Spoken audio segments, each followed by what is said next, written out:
Avant d'apprendre, il faut désapprendre. Oublier ce qu'on attend, ce qu'on projette, ce qu'on croit savoir. C'est ici que ça a commencé. Pas à Trinity, pas en cours, mais ici, dans ma tête, face à moi-même. Loin de chez moi, mais pas encore ailleurs. Un entre-deux. On ne choisit pas toujours un lieu comme on choisit une destination. Parfois c'est un nom qu'on reconnaît sans l'avoir jamais vu. Dublin, des pierres anciennes, une bibliothèque célèbre, quelques images sur un écran. C'est comme ça que Dublin m'a accueilli, sans trop parler. Et c'est peut-être ce qui m'a plu tout de suite. Sunny, yesterday my life was filled with rain. Sunny, you smiled at me and really eased the pain. Now the dark days are done and the bright days are here. My sunny one shines so sincere. Sunny one so true, I love you. Alors, Dublin n'est pas tout à fait ce qu'on croit. On l'imagine grise, humide, mélancolique. En réalité, c'est une ville en tension constante entre passé et présent. Une capitale jeune qui se débat avec ses loyers, ses identités, son rythme. J'habitais dans les Liberties, au sud-ouest du centre. Un quartier populaire, ancien, longtemps associé aux marges. Aujourd'hui, on y trouve des friperies indépendantes, des commerces halal, une distillerie de whisky haut de gamme et un Lidl. Entre les églises reconverties, les bâtiments victoriens, les immeubles modernes et les chantiers qui n'en finissent pas, les Liberties sont comme un résumé miniature de Dublin, en mutation, en tension, en friction. À 10 minutes de là, Trinity College, à 15, Temple Bar. Mais la vie réelle n'est pas là. Elle est dans les files d'attente pour le logement étudiant, dans les bus bondés à l'heure de pointe, dans les rues trop étroites pour accueillir trottinettes, voitures et poussettes en même temps. Dublin, 2 fois moins grande que Paris, dépasse désormais le 1 million d'habitants. Et sa croissance démographique ne cesse d'accélérer. La ville n'a pas été pensée pour cette densité, encore moins pour accueillir à bas prix. En 2025, plus de 12 000 personnes sont officiellement sans abri. Le prix moyen d'une chambre dépasse souvent 1 000 €. Pourtant, ce n'est pas une ville figée. Et ce n'est pas une ville pluvieuse, comme on l'imagine. Il pleut, oui, mais rarement longtemps.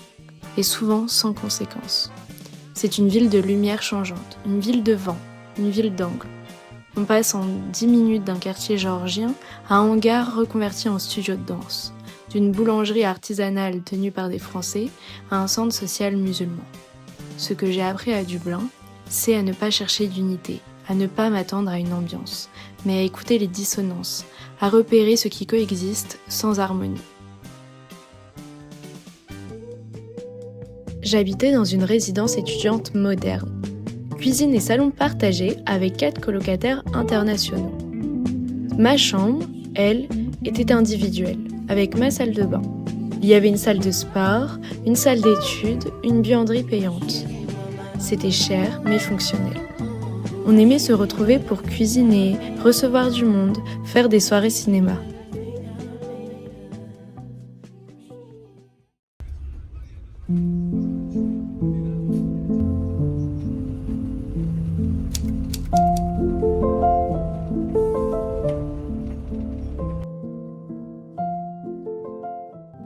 Trinity n'est pas seulement le lieu où j'allais en cours, c'est le centre invisible de mon Erasmus. Un lieu qu'on apprend à habiter et pas seulement à fréquenter. J'y passais mes journées entières, les matins dans les amphithéâtres, du bâtiment de sciences sociales, les après-midi à la bibliothèque, à lire, à prendre des notes, à chercher un livre que je ne trouvais pas, les pauses dans le square, à observer les gens, à discuter entre 2 cours. Au fil des semaines, j'ai compris les trajets internes de ce micro-monde, les raccourcis, les marches à éviter, les salles difficiles à trouver.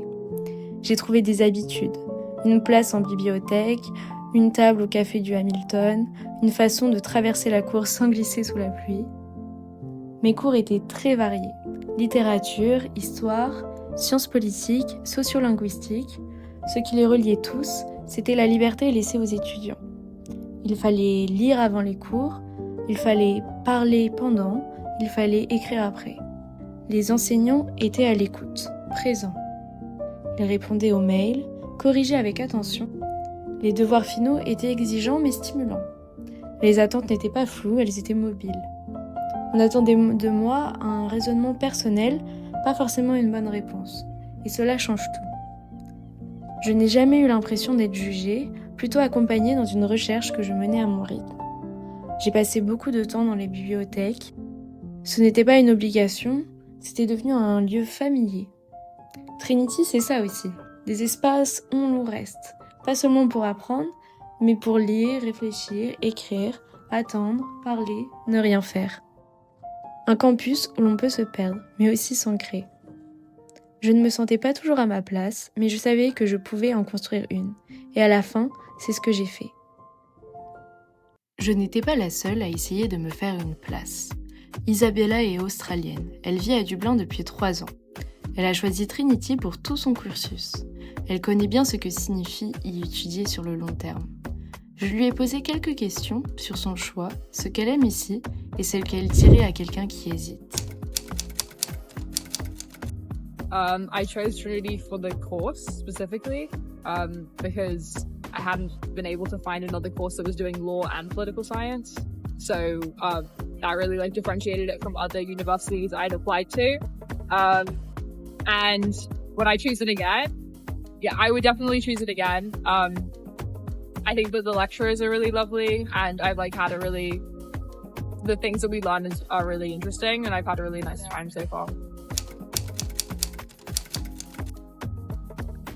I would say that there's not really any need to hesitate. The international students who go to this school are really lovely, and it's very easy to make friends. And the lecturers are very chill. And honestly, it's just really great. You have 5 months of summer, and the semesters aren't that long. So yeah, it's really good. Thank you. À Trinity, la vie universitaire ne se limite pas aux cours.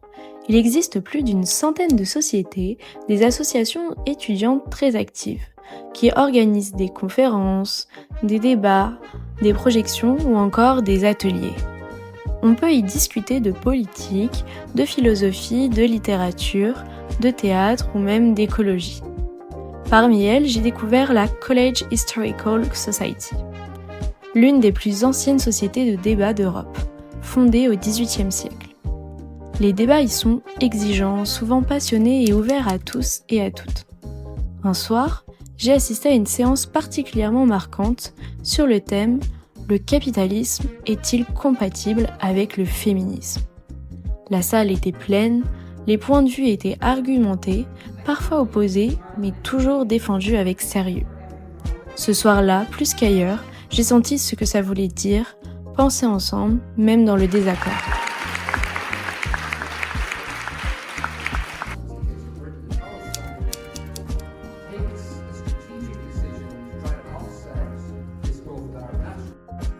Ce cours portait sur les formes contemporaines de violence politique. On étudiait des cas concrets, l'Algérie, le Rwanda, l'Irlande du Nord, le Moyen-Orient, et jamais de façon descriptive. Chaque conflit était une entrée dans une question plus large. Comment penser la légitimité, la mémoire collective, la responsabilité politique ? Les lectures étaient denses, les débats ouverts. Et surtout, on attendait de nous des prises de position construites, informées et argumentées. Mon essai final portait sur la notion de violence d'État. Ce n'était pas une dissertation fermée, c'était un exercice de formulation progressive. J'ai réussi à clore mon raisonnement, non pas par une vérité définitive, mais par un équilibre entre la théorie, le réel et ce que je pouvais en dire à mon niveau. Ce cours m'a appris à tenir la complexité sans la fuir et à faire de l'analyse un geste critique mais rigoureux. Ce module croisait la littérature, la musique et la psychologie. On y parlait de mémoire sonore, de rythme intérieur, de synesthésie.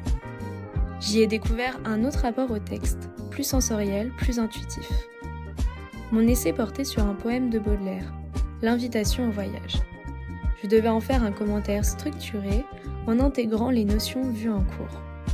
Rythme poétique, mémoire, musicalité, résonance sensorielle. C'était à la fois littéraire et théorique.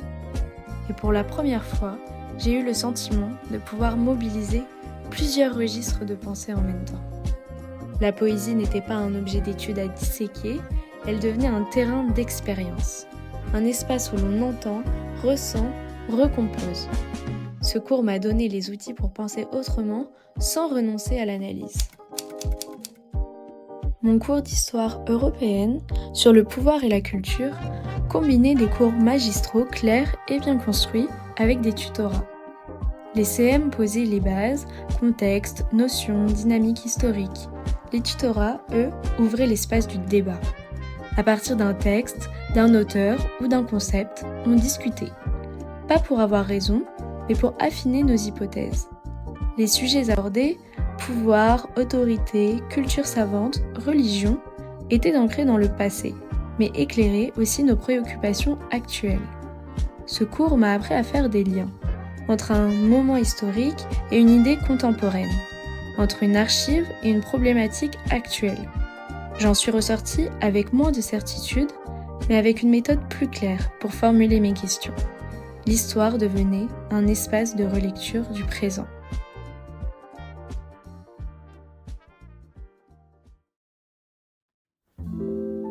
Je ne peux pas vous parler de Trinity sans vous faire visiter la Book of Kells Experience. C'est l'un des lieux les plus connus d'Irlande, un passage presque obligatoire pour les touristes, mais aussi un rappel de l'ancienneté et du prestige de l'université. Le livre de Kells, c'est un manuscrit enluminé réalisé par des moines celtes autour de l'an 800. Il contient les 4 évangiles en latin et des motifs d'une finesse exceptionnelle. L'exposition explique son histoire, ses influences irlandaises et chrétiennes, son style unique. Et au bout du parcours, on entre dans la Long Room, une galerie immense de la vieille bibliothèque, boisée et silencieuse. Lors de ma visite, elle était en pleine rénovation. La plupart des livres avaient été retirés pour des raisons de conservation et de restauration du bâtiment. Seule une petite partie restait accessible. Et pourtant, même réduite, la Long Room impressionne. Des livres anciens, des bustes d'auteurs, une lumière presque religieuse. Et étant étudiante ici que pour quelques mois, ce lieu impressionne. Ce jour-là, j'ai eu la sensation de passer de l'université vivante à son image patrimoniale. Et en même temps, tout cela coexiste.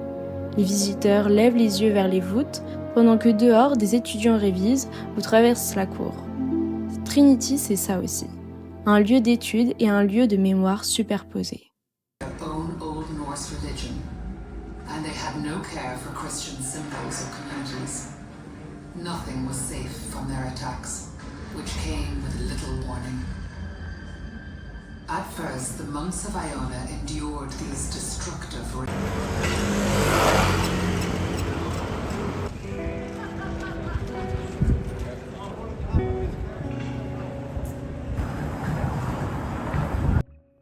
Ce que j'ai compris assez vite, c'est que Dublin ne se résume pas à Dublin. L'un des grands avantages de cette ville, c'est qu'elle laisse la place à l'échappée. En moins d'1 heure, on peut passer d'un carrefour bruyant à une falaise déserte, d'un amphi bondé à un sentier de bord de mer. J'en ai souvent profité, parce qu'il y a des moments, dans un séjour à l'étranger, où l'on a besoin de prendre de la distance. Pas forcément avec les autres, mais avec soi. House a été mon premier point de fuite. C'est une péninsule située au nord-est de Dublin. Accessible en une trentaine de minutes par le Dart, un train de banlieue rapide et très utilisé.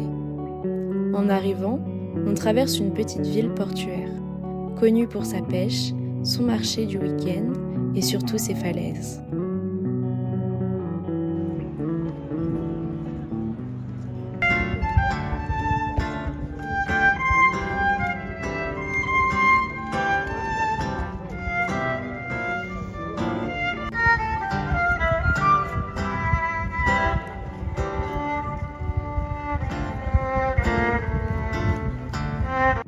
Il suffit de marcher 10 minutes depuis la gare pour s'élever au-dessus de la mer.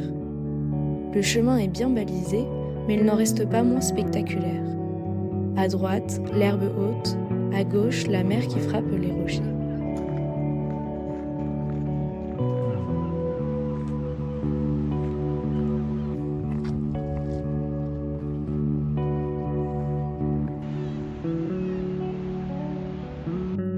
C'est devenu pour moi un lieu de pause.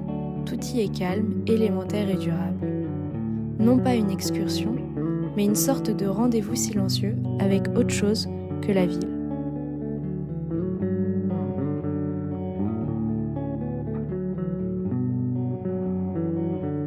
Bray, au sud, offre une expérience un peu différente. On y accède aussi par le Dart. Le paysage y est plus doux, plus habité.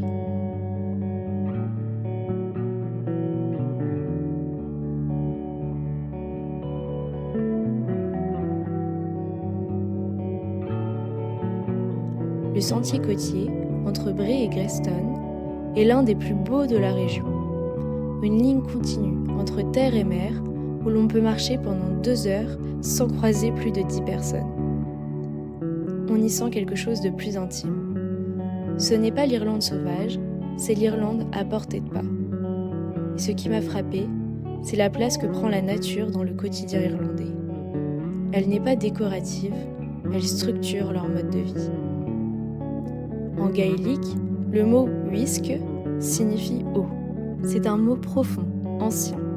Il ne désigne pas seulement ce qu'on boit ou ce qu'on traverse, mais ce qui relie, ce qui s'écoule, ce qui façonne. Ce qui m'a marqué dans ces lieux, c'est leur accessibilité réelle. Il suffit de prendre un train, d'avoir de bonnes chaussures et un peu de temps. Et dans un semestre où tout est en mouvement constant et en construction, ces espaces ouverts sont devenus des appuis physiques essentiels.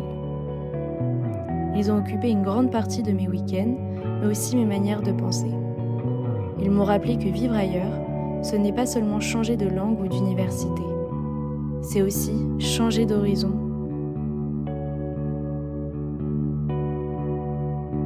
House et Bray n'étaient pas des parenthèses, mais des prolongements de mon voyage.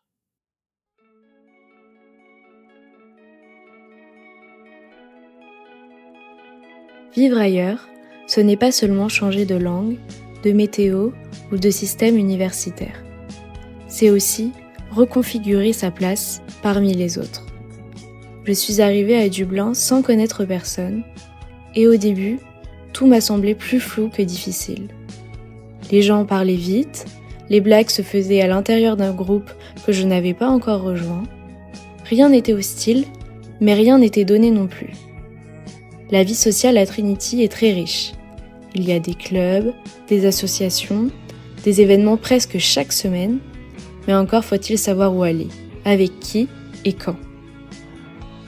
Il m'a fallu du temps pour comprendre que l'intégration ne passait pas toujours par les grands moments. Ce sont les petites scènes ordinaires qui comptent. Une cuisine partagée, une phrase échangée en marchant, une main tendue pour comprendre une consigne. Assez vite, j'ai découvert les pubs. Les lieux touristiques à musique forte, mais les pubs calmes du quotidien. Ceux où l'on prend un verre, où l'on s'assoit longtemps, où l'on parle sans crier. En Irlande, le pub n'est pas un lieu festif au sens français.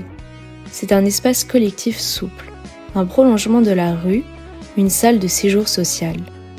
La musique y est presque toujours présente. Pas un fond sonore marketing, mais comme un concert unique, toujours joué en direct. Une guitare, un violon, une voix, rien d'exubérant, mais quelque chose qui relie. Et souvent, tout le pub suit.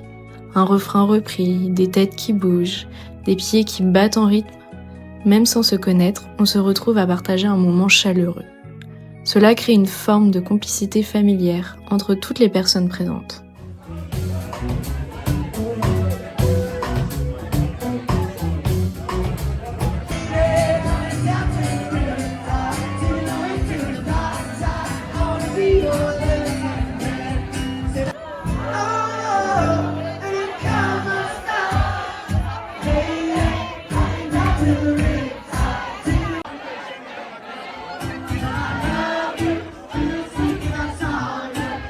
tears and life is still trying to get on my cricket field of home for my destination.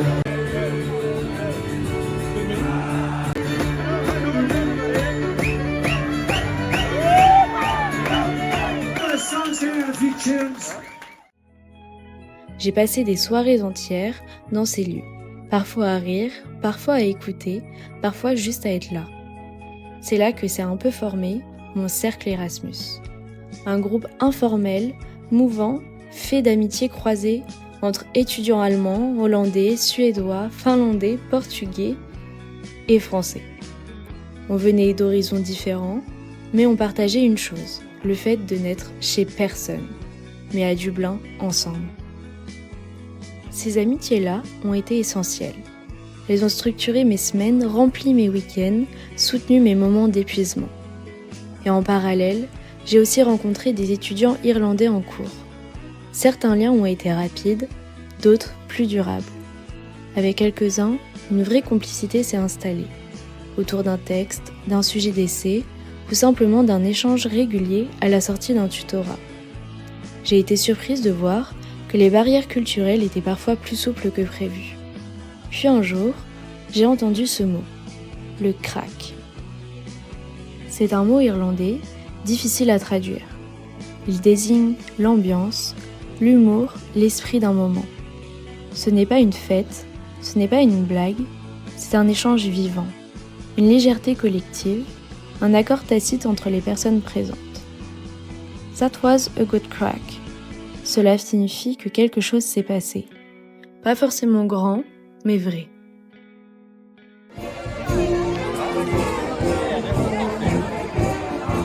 L'un des moments les plus marquants de mon semestre, c'était la Saint-Patrick à Dublin. On a assisté à la grande parade dans le centre-ville, entouré de personnes venues du monde entier. Il y avait des fanfares, des costumes verts, des drapeaux partout et surtout une foule immense. C'était bruyant et parfois un peu chaotique, mais toujours dans une bonne ambiance. J'ai très peu filmé ce jour-là, j'ai préféré profiter pleinement du moment. Après la parade, on est allé dans les pubs, il y avait de la musique partout, des visages maquillés en vert, des Guinness dans toutes les mains. C'était une ambiance folle.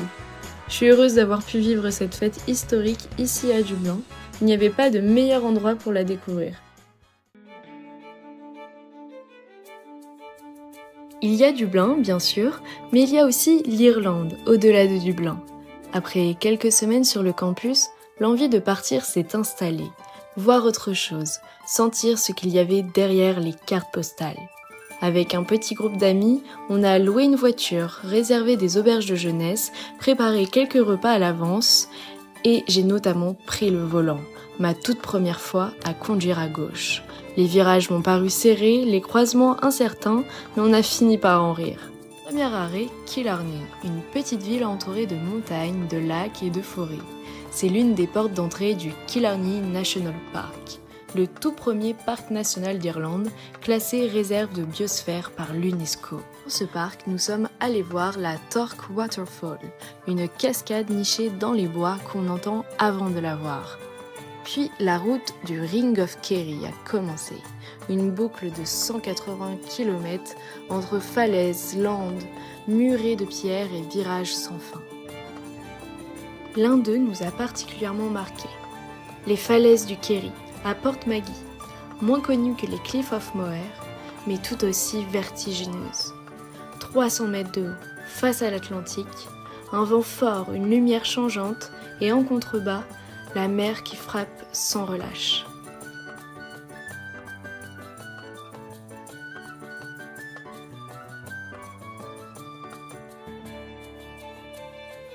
On s'est arrêté à Ladies View, un belvédère célèbre depuis le passage de la reine Victoria. La vue sur les lacs est vaste, immobile, presque picturale.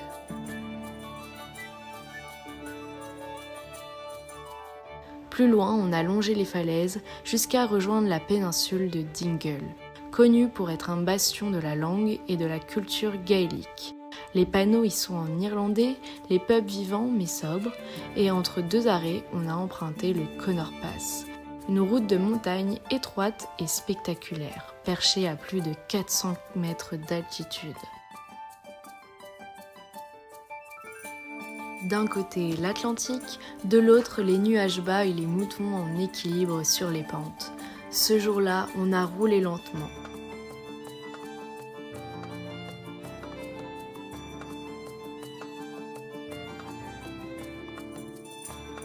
Le soir à Dingle, le pub était petit, boisé, chaleureux.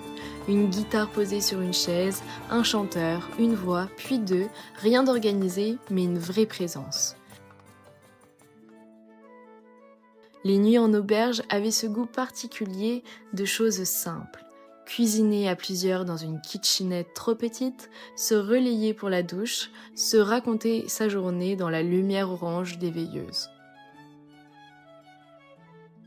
Ce voyage m'a fait découvrir une autre Irlande, plus sauvage, plus silencieuse, mais plus directe aussi. Là-bas, les lieux ne cherchent pas à séduire, ils existent. Ils parlent à ceux qui prennent le temps. Et c'est dans ce genre de trajet que j'ai compris que la mobilité Erasmus, ce n'est pas seulement un programme universitaire, c'est aussi une manière d'être sur un territoire. D'avancer sans GPS, quoique, de se taire parfois et de laisser les paysages faire leur travail.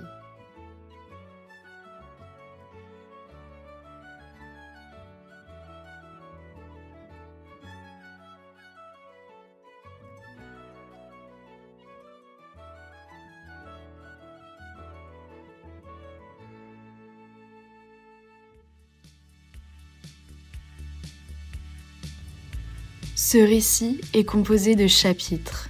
Chacun ouvre une porte sur un fragment de semestre. Ni ordre chronologique, ni exhaustivité, juste des moments choisis, des lieux traversés et ce qui reste quand tout est passé. Mais chaque chapitre dit quelque chose d'essentiel, sur le fait de partir, d'habiter, d'apprendre. Voici un semestre à Dublin, raconté comme une échappée. Alors Lola, d'il y a 6 mois, tu te demandais ce que tu allais apprendre, tu pensais aux cours, aux lectures, tu avais en tête de nouvelles rencontres, des réponses à construire. Ce que tu n'imaginais pas, c'est tout ce que tu allais apprendre sans le vouloir. Tu as appris que ne pas comprendre tout de suite, ce n'est pas échouer, c'est parfois le seul point de départ possible. Tu as appris à formuler, reformuler, laisser en suspense. À Dublin, tu as découvert une forme de lenteur active, de marcher sans destination, de ne rien produire pendant une journée et de ne pas t'en excuser, de prendre le bus sans connaître l'heure. Ce que tu as gagné, ce n'est pas une certitude, c'est une confiance, partielle, fragile, mais réelle, dans ta façon de chercher. Pas de transformation radicale, pas de révélation spectaculaire, mais un léger déplacement, juste assez pour voir autrement ce que tu croyais stable, et pour comprendre que certains apprentissages ne prennent forme qu'au moment de rentrer, et parfois qu'ils ne se disent pas, ils s'éprouvent. Alors, merci Dublin pour tout ce que tu m'as donné sans le promettre, pour tout ce que tu m'as appris sans t'expliquer. Merci pour les détours, pour les silences, pour les décalages. Je repars sans trop savoir comment te résumer, mais je sais que je t'ai habité et que tu m'as déplacé.